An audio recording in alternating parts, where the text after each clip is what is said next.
President Donald Trump's announcements on Gaza has absolutely dominated the news. Do something different. Just can't go back. If you go back, it's going to end up the same way it has for 100 years.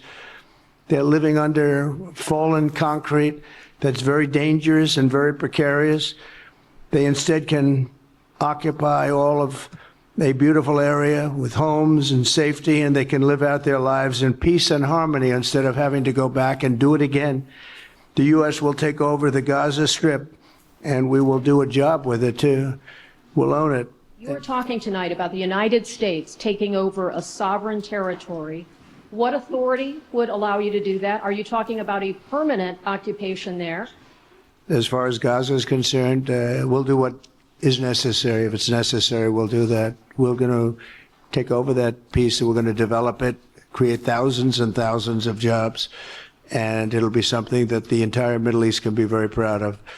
But I do see a long-term ownership position, and I see it bringing great stability to that part of the Middle East and maybe the entire Middle East. Mahalo, this was so big, so dramatic, so kind of out there, it's hard to know where to begin. Perhaps you could just start by outlining what has been proposed. I mean, we saw a few things from that clip there. Well, in a nutshell, he is proposing a mass relocation, deportation, whatever you want to call it, of the population of Gaza to a what he would term a safe third country for the United States and Israel implied to go in and develop or clear out all the bombed out husks of buildings, clear out the unexploded ordnances, the remaining military infrastructure that of Hamas that hasn't been destroyed yet, and basically turn it not what we saw pre-October 7th, not the congested high-rises, impoverished third world country, but what, in Trump's words, he called the Riviera of the Middle East. A lot of people have jumped into that and claimed that, oh, this is the real estate developer and I'm talking, he just wants to turn it into Mar-a-Lago or whatever. But either way, that is basically in a nutshell what he's planning. As you mentioned, there is a lot we don't know. First of all, I mean, it is very clear that he's proposing a big dramatic change in how we do Middle East peace deals. And lots of people are saying, well, this is completely unfeasible, it's maybe morally wrong, this is ethnic cleansing, etc., etc. I think to start with what Donald Trump gets right, like the two-state solution has been the default for decades. And that has been, this is how we do peace.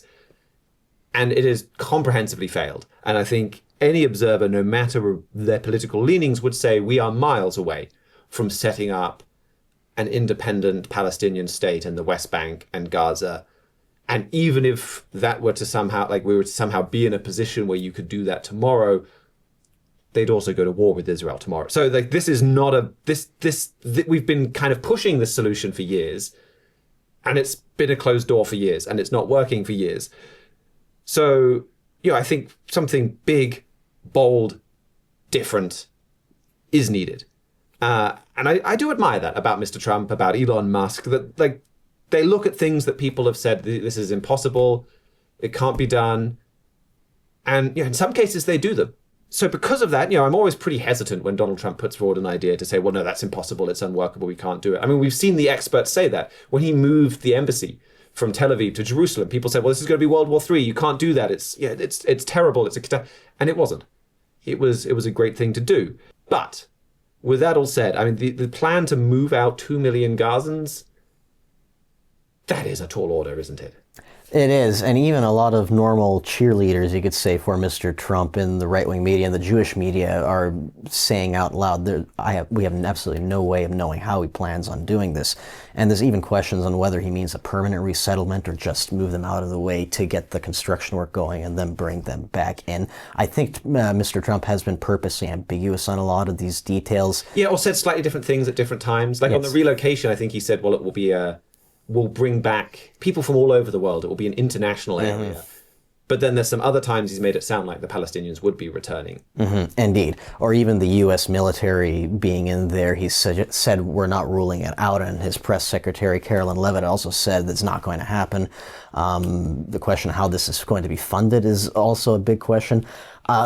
I think the what a lot of analysts are inferring from this, and I think they're right, is that, okay, maybe not all of the details of what he's saying are actually what he intends on doing, but he's saying these provocative statements and plans, if for nothing else, to send a signal to the international community, including to the Arab world, that, like you were saying, everything we've been talking about so far, two-state solution, etc., it's not working, and this is your problem, and you guys are going to have to start pitching in with something different right now, and if you don't, then we're going to do something about it. It's similar to, say, like the tariffs against Canada and Mexico. Starting a war of words, you could say, to get down to the compromise middle, which is actually what he wants in the first place. So what you're saying is basically President Trump doesn't want to depopulate Gaza or move the Gazans somewhere else and create a Riviera. That this is his opening position.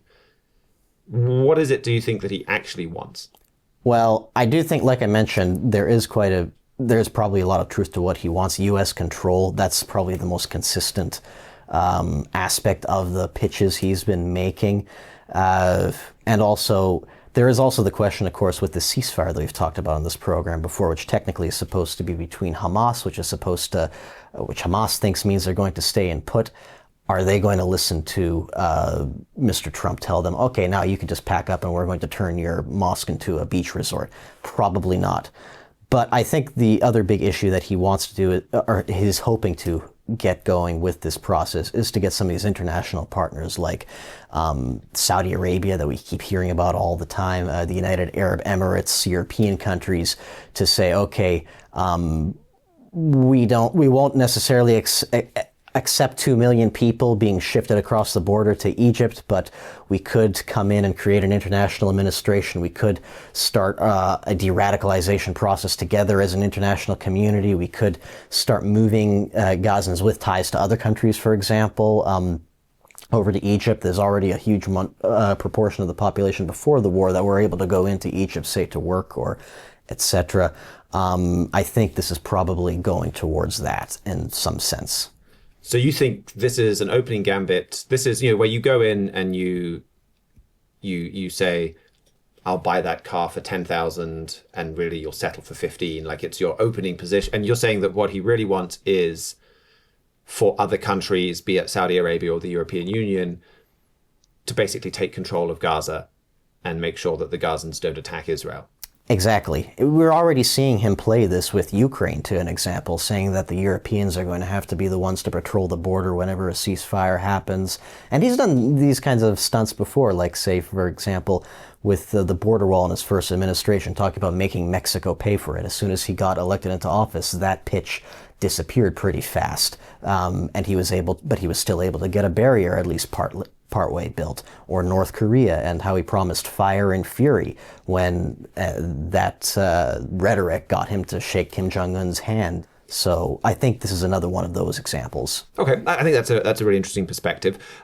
Going back to the original question, is it workable? Like, if there's a no, whether that he really wants this or not, or whether he has to follow through with this opening position or not, is it feasible to move 2 million Gazans out?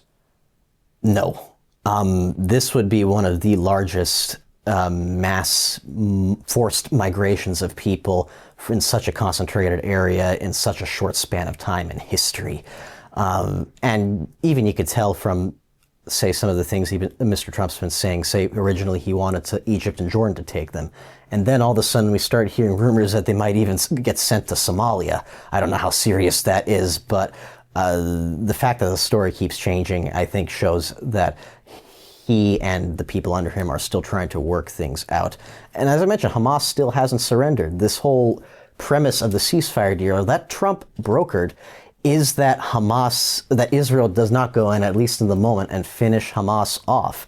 There's been disputed figures given as to how much they've been able to rebuild themselves, but you could tell from all the hostage videos being released of all these armed men in balaclavas standing around proudly with their weapons that they are still a force.